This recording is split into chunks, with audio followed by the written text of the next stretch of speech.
against all odds, these two remarkable architects have created something in Auroville which is inspiring for not only other architects but for all of us who are non-architects to see their dedication and remarkable way of creating something with local materials and local sensibilities. This monograph series of Auroville Architects emerged from a deep sense of gratitude. Gratitude towards Auroville that it exists after 50 years and continues to grow, continues to attract people from all over the world and nurture our lives here. As well as gratitude towards those pioneers who came in those early years and made Auroville a physical base which allows us to create this haven of opportunities for everybody. Over many years of living and building in Auroville, I have come to appreciate the foundation that these pioneers have laid for us. They instilled certain values into the Auroville work culture and set standards from which all of us today can profit. Those early years were very tough for the aspiring architects who came in their late 20s, early 30s. There were no qualified structural engineers, no contractors, no skilled masons, carpenters, bar benders. Everything had to be brought from Pondicherry, 10 kilometers away, which was very rudimentary, and the next possibility was in Chennai, 160 kilometers away. Despite all these difficulties and limitations, they managed to create beauty and harmony and examples that we still manage to take inspiration from. And I think this was one of my main motivations to start this series of Pioneering Architects of Auroville series, because I thought it's time to, after 40 years, which is when I started this whole work in 2007, I thought it was time to honor these people who have created this base for us, from which now we can go on and take it forward. The other motivation to write this book was because I thought a lot of young architects who come to Auroville today looking for inspiration, we have gained a certain reputation now. But actually there was hardly anything that was written, and especially by Auroville architects, and especially books that are meant that show a detailed account of what were the processes that went into the making of Auroville, and especially their building forms. So I thought this is very important to record this and bring it out in a proper monograph. And I, of course, started by those architects who had come in the beginning. And therefore, I thought these were the two important reasons to start this series. Like Bipin said, it has been a long journey for me, and the last 5 years where I concentrated on Piero and Gloria's work, although the first interviews were done in 2007, while researching for this monograph on Piero and Gloria through many hours of interviews and archiving, I was deeply often moved by their humility, their simplicity, and their straightforward approach to their life and to work. For them, working in and for Auroville during these 50 years has been a product of their life's inner aspirations, no seeking for rewards, publications, or adulation, simply doing their work as an offering. No words, but acts, as Mother had said in 1969. In fact, this did present a problem for me at the beginning of the research in 2007, because during the early interviews, when I still had to warm up to them, and they to me, often their answers were simple, short, and common sense. No narrative, no architectural jargon, and no storytelling. All the things that I was used to from my set background as an architect. It has been a journey of learning a lot from their quiet personalities, and I'm extremely grateful that gradually they have allowed me access to their work, their life, and most of all to their thought processes and reflections on their 60 years of professional career. Gloria has been a warm and comforting presence with her gentle but insightful comments during the many interviews and visits to their house.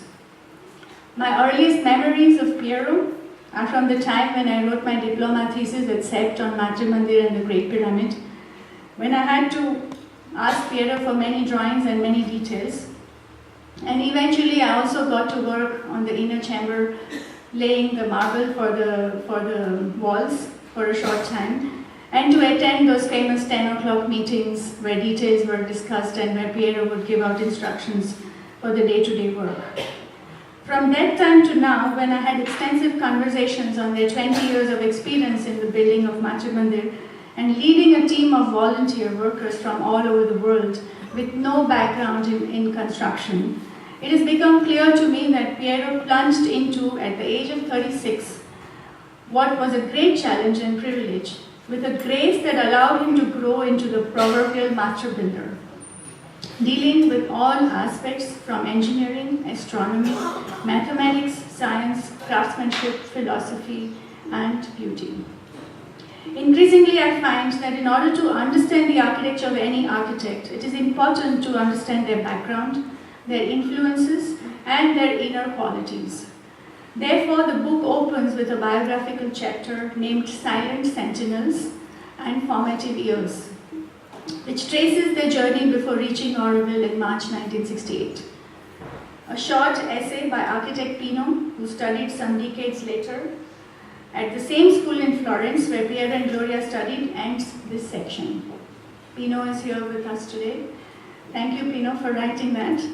The second, the major section of the book, deals with built projects, under which Matrimandir occupies a major section of about 50 pages, ending with an eloquent article, Divine Workers, written by Chamanlalji, and the rest of the book covers their residential and institutional buildings, ending with a strong essay by Popo titled, What Architecture Cannot Be. I hope you will enjoy reading this book as much as I enjoyed putting it together. Thank you. So anybody who has access to the book can download this free app. And then there are 7 images which allow us to listen to Piero and Gloria or understand some insights from them and on some of their projects. So I'm going to attempt to do the live demo. Let's see if this works.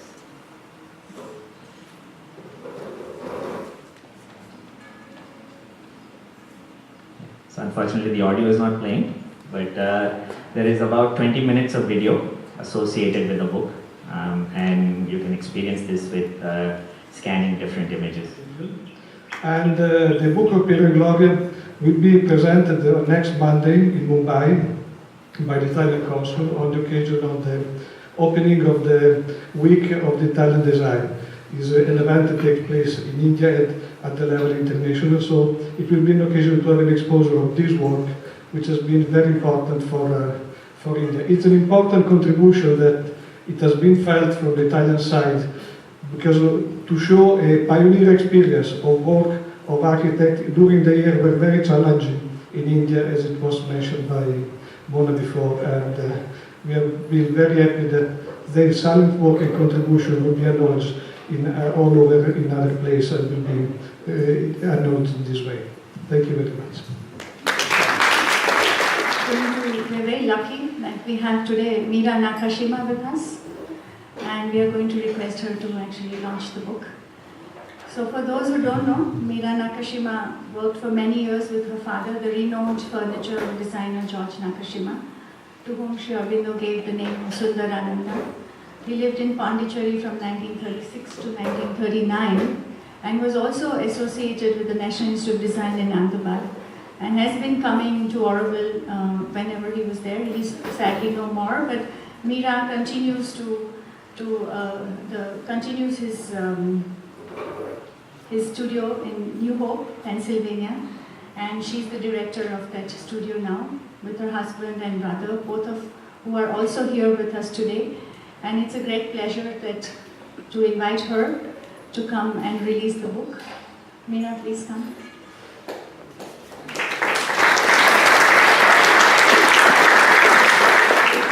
And I am so proud of Piero and Gloria. My father was trained as an architect. One of his first jobs was building Golconda in Pondicherry, and it was the first reinforced concrete building that was built in Asia, let alone India.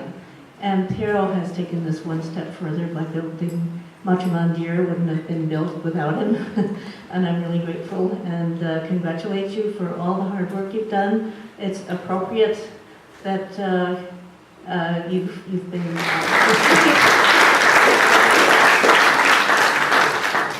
Many things have influenced us.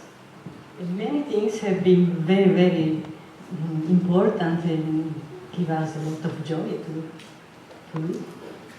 So very difficult to know what is more. Each one was an experience, an adventure, in the joy to do.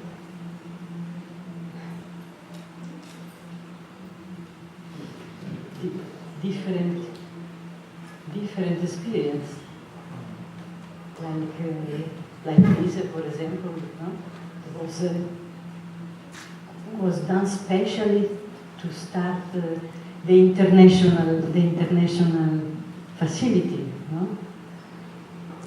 And also the school was very, very interesting experience for us because a lot to learn from the teacher, to do together with the teacher, and the new way of learning in Auroville, the freedom and the discipline to put together. Each experience is very important and very, very interesting.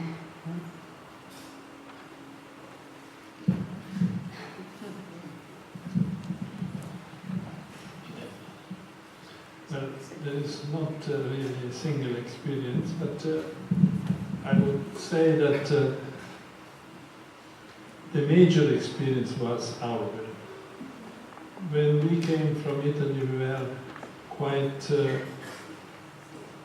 worried about our future in Europe or in Italy.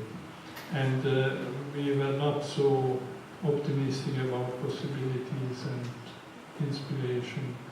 And in coming to Auroville, there was no major population. Actually, nobody was here at the time, few people only. But still, we felt that this was a place for us and for our work, and that was an inspiration in itself. For the rest, of course, there is our experience in Scandinavia and Finland particularly. It was basically a major experience, and it lasted a short time, but fundamental in our professional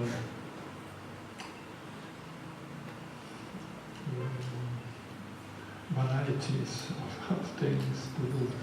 And that was basically this fine detail, that we were astonished how, for even very modest building, there we were doing the drawings for anything, from the smallest thing to the major. And this was a common law for any construction in Finland. That was a lesson, especially for the people coming from Italy, I presume from any part of the world where there is some approximation. Many things were left to the contractor and to who else is influencing the design. For the experience here, it was, of course, the first construction in concrete was with Frederick and Sharma, and it was an interrogation for us. What to do? Well, we will try. We will try. We have seen, of course, Gorgonzola in Ponti. We have seen this particular unfinished building that was called at the time Cottage Industries in the ashram, that was done by some ashramites, between them Gentilal, that I remember so well, that they have made such a art in doing the concreting, that was inspiring. Not saying, oh, let's do like that. And that was imposed to the poor Frederick, that we asked to make shattering perfect quality and leave the concrete exposed and things that even today we don't do anymore, I would say, because it's very difficult to do. But we have repeated and made even major, much more in Matrimandir. Few know that I utilize in Matrimandir the same crew of carpenter that have built the house of Frederick. So this experience was basic to decide how to do the construction in Matrimandir. And well, I'm very grateful to have Gloria and Piero here and all of you to have a chance to express our friendship, our gratitude from Shyama and myself of what happened in the beginning when Orison's home was built. I have to give you a little bit of a background because it brings to light something which I think Piero and Gloria have always carried throughout the last 50 years. Shyama and I, with our children, were to move out to Auroville, and the mother had sent a message, I want you to build a house in concrete and paka to show to the world that we are here for good. It was like a statement of continuity. Because the fact is that none of us work for ourselves. We were made to work by the mother. That unflagging zeal and perfection and mastery of detail which Piero and Gloria brought to their work, it was partly from their training, but it was not just skills. It was offering to the mother. I know it's a very cliché phrase in Auroville, but it's not cliché phrase for those who have worked with mother and lived under her, because she was so living. Is that all right?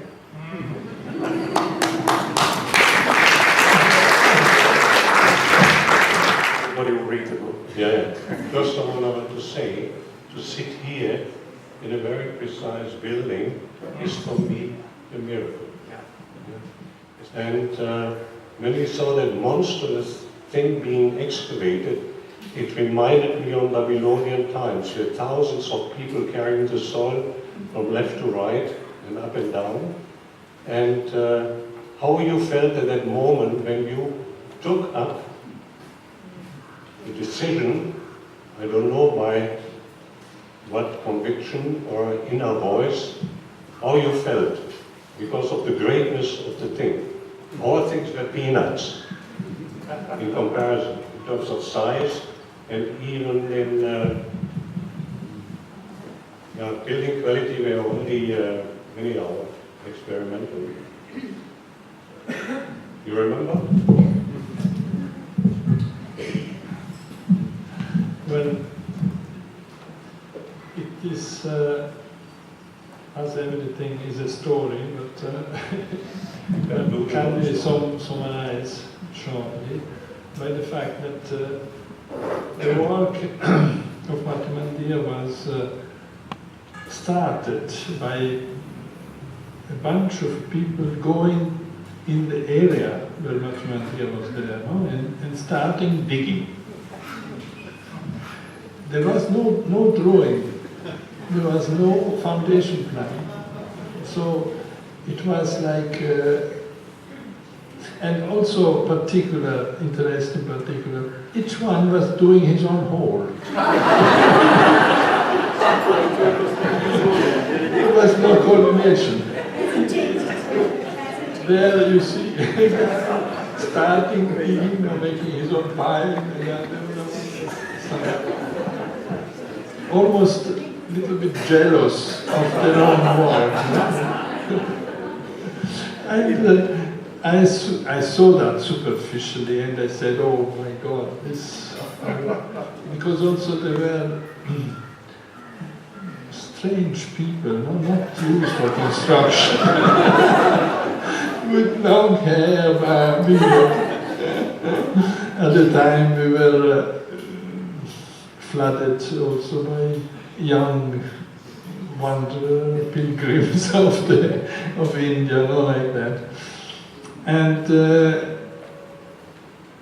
so that was a push, evidently. But then came somebody saying that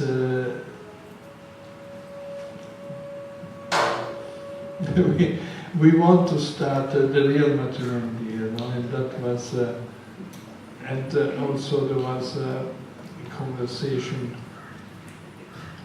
with Roger about the foundation, and he passed me a drawing that was showing massive bottom foundation, how the pillars were based on a extraordinary thick concrete. I think it was about 4 meters of concrete, like that, a sort of shoes more than foundation. And so that was everything that we were known. But people met at the time in the center. It's actually strange because it was reported to Mother in the agenda. About 50 people met. They want to be the Matrimandir. And she was not expressing sort of interest, I would say. She said, in French, c'est ça, something, I don't remember exactly what. And anyhow, in this meeting, something was discussed, and I prepared for the meeting, after the meeting, I prepared a basic drawing with the excavation as it should be, as it was supposed to be. Of course, with these big shoes going down, but that was the basis. And then this was sent to Mother with a letter. I wrote a letter, other people wrote a letter. I think Frederick was one of the people that went forward with that. Everything I could say that was against the establishment of Ponte, Frederick was present. So it is with a certain surprise that Mother answered, "Is very good, go on." So then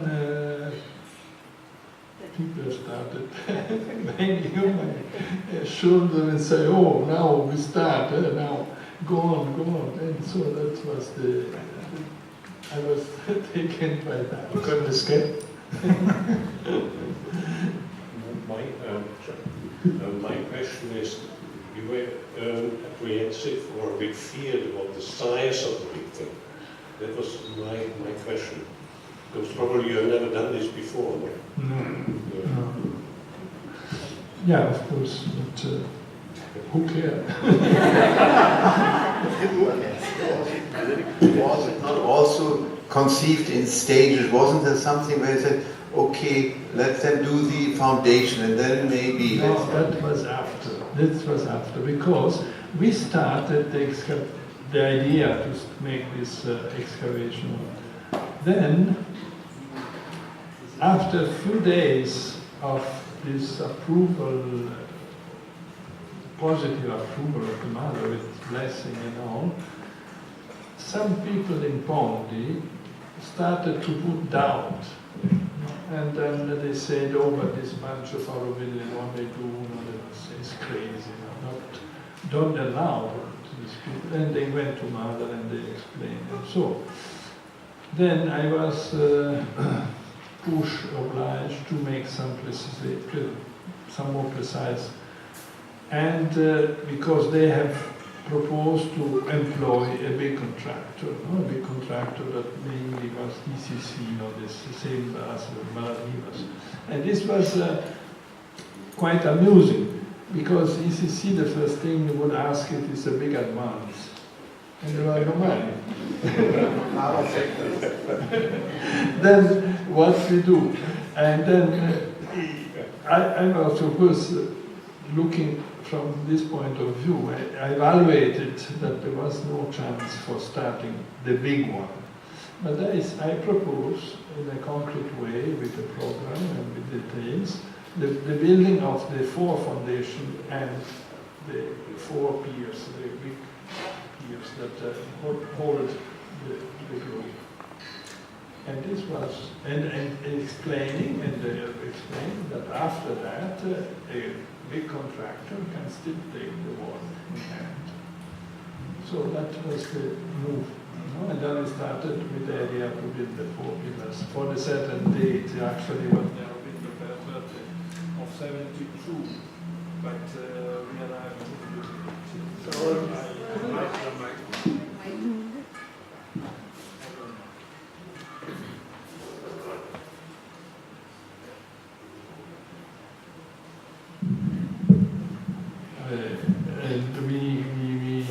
I even wrote a letter of excuse to Mother. We have not ready for the February, so for the date. But then she said, "Of course, don't worry, go on." And we came at the end in a few months. That is, I even wrote a letter of excuse to Mother. We have not ready for the February, so for the date. But then she said, "Of course, don't worry, go on." And we came at the end in a few months. That is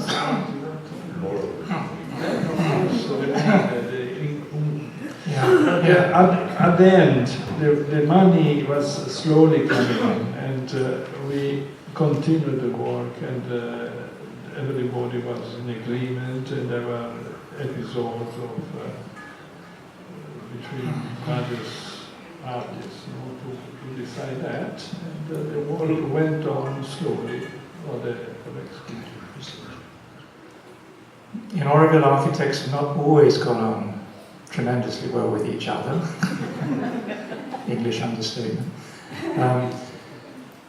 I know when Roger came back and saw the work that Piero had done on Matrimandir, he was very, very grateful and impressed indeed.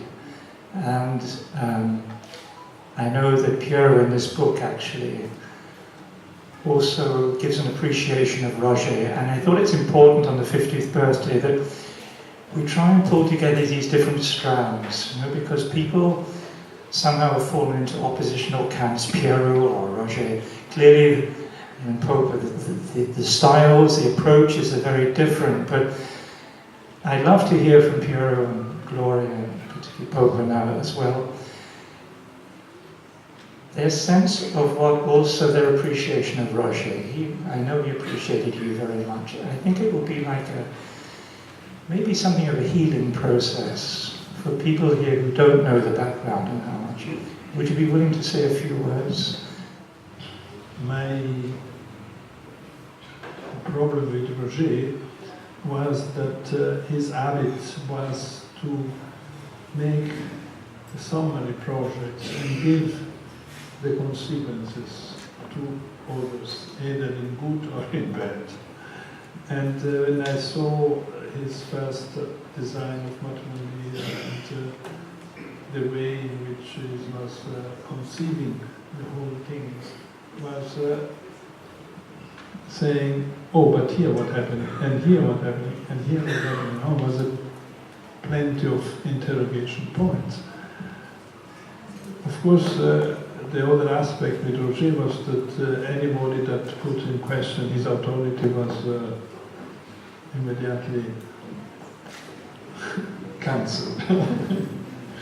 So this was the difficulty. Was mainly this. when I saw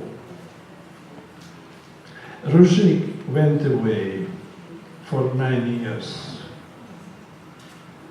and left me alone, practically. We were finishing the structure, the inner chamber structure, and outer shell in precast elements.